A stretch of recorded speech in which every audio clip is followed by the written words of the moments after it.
Good morning प्यारे बच्चों।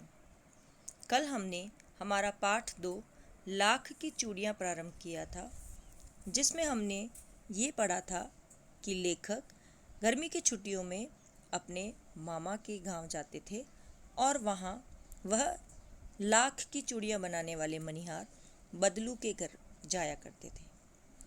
वह बदलू को बदलू काका कहकर पुकारता था और वहाँ घंटों बैठकर लाख की चूड़ियाँ बनाने के उनके काम को देखता रहता था।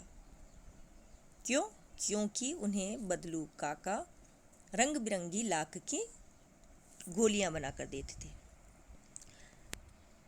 इन पृष्ठों में हमने ये भी जाना कि बदलू एक बहुत सीधा साधा सा व्यक्ति था और लाख की चूड़ियाँ बनाने का कार्य करता था।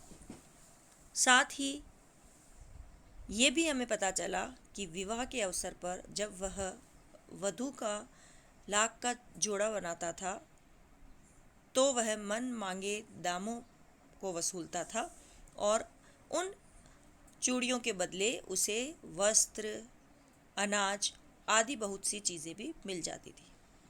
बदलू जब भी गांव की औरतों के हाथों में कांच की चूड़ियाँ देखता था तो उसे बड़ा दुख होता था और वह मन ही मन चिढ़ जाता था, क्योंकि उसे लगता था कि इन्हीं कांच की चूड़ियों ने उसके लाख के रोजगार को कम कर दिया है।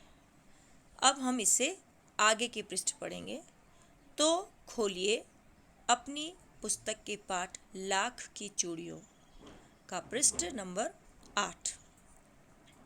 मैं रोज ही उसके यहाँ से 2-4 आम खा आता, परंतु इन सब बातों के अतिरिक्त जिस कारण वह मुझे अच्छा लगता था कि लगभग रोज ही वह मेरे लिए 1-2 गोलियां बना देता। मैं बहुधा हर गर्मी की छुट्टी में अपने मामा के यहाँ चला जाता और 1-आध महीने वहाँ रहकर स्कूल खुलने के समय तक वापस आ जाता, परंतु 2-3 बार ही में मैं अपने मामा के यहाँ होऊंगा तभी मेरे पिता की एक दूर के शहर में बदली हो गई और एक लंबी अवधि तक मैं अपने मामा के गांव न जा सका। तब लगभग 8-10 वर्षों के बाद जब मैं वहाँ गया तो इतना बड़ा हो चुका था कि लाख की गोलियों में मेरी रुचि नहीं रह गई थी। अतः गांव के होते हुए भी मुझे कई दिनों तक बदलू का ध्यान न आया। इसी बीच मैंने देखा कि गांव में लगभग सभी स्त्रियां कांच की चूड़ियां पहने हैं। विरले ही हाथों में मैंने लाख की चूड़ियां देखी कि बेटा उसके पापा, लेखक के पापा का जब ट्रांसफ़र हो गया तो वह मामा के गांव नहीं जा पाते थे और एक बार तो ऐसा हुआ कि बहुत लंबे समय तक वह अपने मामा के गांव नहीं गए, तो गांव जाने के बाद भी उन्हें बदलू का ध्यान नहीं आया। लेकिन जब उन्होंने गांव की अधिकतर औरतों के हाथों में कांच की चूड़ियाँ देखी तो उन्हें बदलू का ध्यान आया। तब एक दिन सहसा मुझे बदलू का ध्यान हो आया। बात यह हुई कि बरसात में मेरे मामा की छोटी लड़की आंगन में फिसल कर गिर पड़ी और उसके हाथ की कांच की चूड़ी टूटकर उसकी कलाई में घुस गई और उससे खून बहने लगा। मेरे मामा उस समय घर पर न थे, मुझे ही उसकी मरहम पट्टी करनी पड़ी। तभी सहसा मुझे बदलू का ध्यान हो आया और मैंने सोचा कि उससे मिलाऊं। अतः शाम को मैं घूमते घूमते उसके घर चला गया। बदलू वहीं चबूतरे पर नीम के नीचे एक खाट पर लेटा था। नमस्ते बदलू काका, मैंने कहा। नमस्ते भैया, उसने मेरी नमस्ते का उत्तर दिया और उठकर खाट पर बैठ गया, परंतु उसने मुझे पहचाना नहीं और देर तक मेरी ओर निहारता रहा। मैं हूँ जनार्दन काका, आपके पास से गोलियां बनवा कर ले जाता था, मैंने अपना परिचय दिया। बदलू फिर भी चुप रहा, मानो वह अपनी स्मृति पटल पर अतीत के चित्र उतार रहा हो। और तब वह एकदम बोल पड़ा, आओ आओ लल्ला, बैठो, बहुत दिनों बाद गांव आए। हाँ, इधर आना नहीं हो सका काका, मैंने चारपाई पर बैठते हुए उत्तर दिया। कि बहुत दिनों बाद जब वो बदलू काका से मिलने गया तब काका एकदम से उसको पहचान नहीं पाए। तब लेखक ने अपना परिचय दिया कि मैं जनार्दन हूँ। तो काका ने अपने यादों के पिटारे में उस नाम को ढूंढा और फिर पहचान गए और उन्हें लल्ला नाम से संबोधित किया, जो वो बचपन में इसी नाम से उन्हें बुलाया करते थे। कुछ देर शांति रही। मैंने इधर उधर दृष्टि दौड़ाई, न तो मुझे उसकी मछिया ही नजर आई, न ही भट्टी। आजकल काम नहीं करते काका? मैंने पूछा। नहीं लल्ला, काम तो कई साल से बंद है। मेरी बनाई हुई चूड़ियाँ कोई पूछे तब तो। गांव गांव में कांच का प्रसार हो गया है। वह कुछ देर चुप रहा, फिर बोला, मशीन युग है न लल्ला। आजकल सब काम मशीन से होता है।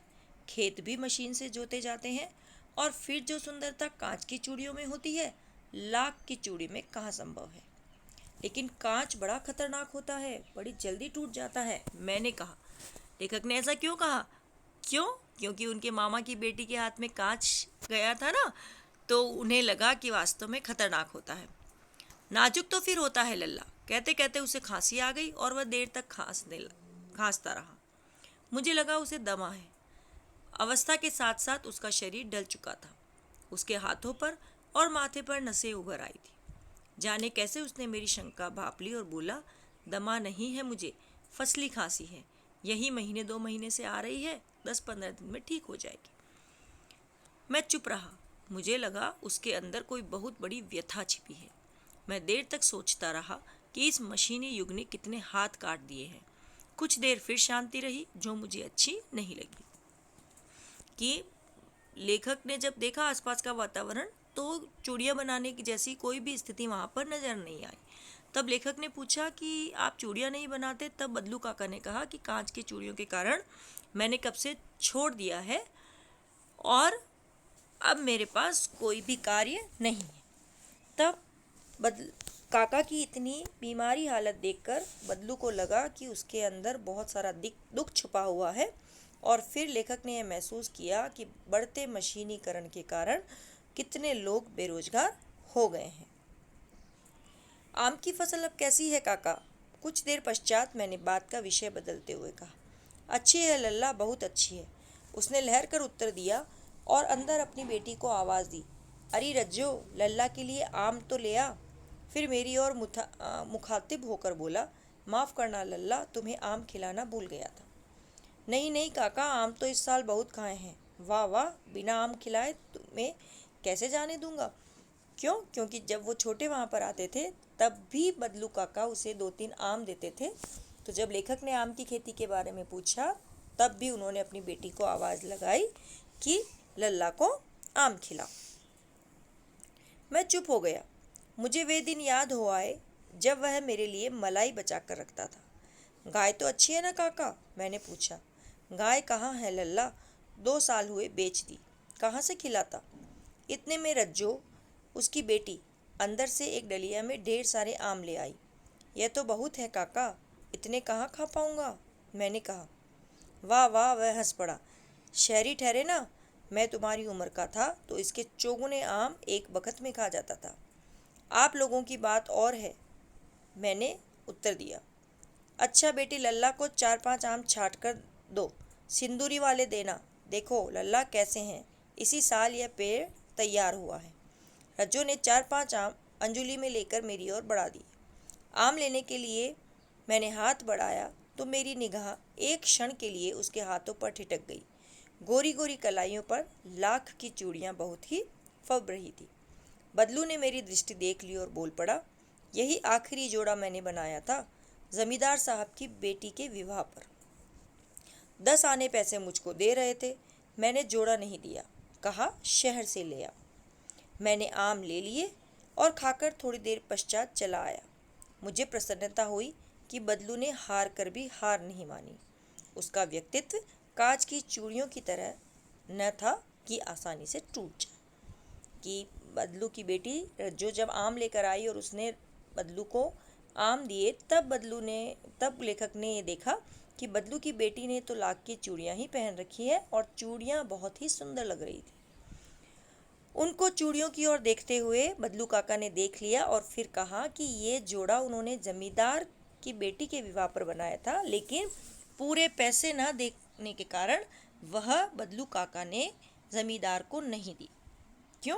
क्योंकि हम पहले पढ़ चुके हैं कि विवाह के जब जोड़े बदलू बनाता था तो वह अपने मन के मुताबिक मूल्य लेना पसंद करता था। तो जमींदार जब उसके मुताबिक पैसे नहीं दे रहा था, तो बदलू ने किसी भी तरह का समझौता नहीं किया, और वही सुंदर जोड़ा अब उसकी बेटी ने पहना हुआ था। ये देखकर लेखक को अत्यंत खुशी हुई और लेखक ने मन में ऐसा सोचा कि भले ही मशीनीकरण युग के कारण बदलू की हिम्मत थोड़ी कम हो गई है, लेकिन फिर भी उन्होंने जमींदार से समझौता कर अपने स्वयं के हारने का परिचय नहीं दिया है। उनके मन में अभी भी अपना स्वाभिमान और दृढ़ विश्वास बना हुआ है, जिसके बूते पर ही शायद आज बदलू जैसे लोग कायम हैं। ठीक है बेटा, ये है हमारा पाठ लाख की चूड़ियाँ, जो हमें बताता है कि मशीनों के बढ़ते प्रयोग के कारण लोग बेरोजगार हो रहे हैं और इस बेरोजगारी के कारण उनके जीवन में अनेक समस्याएं जन्म ले रही है।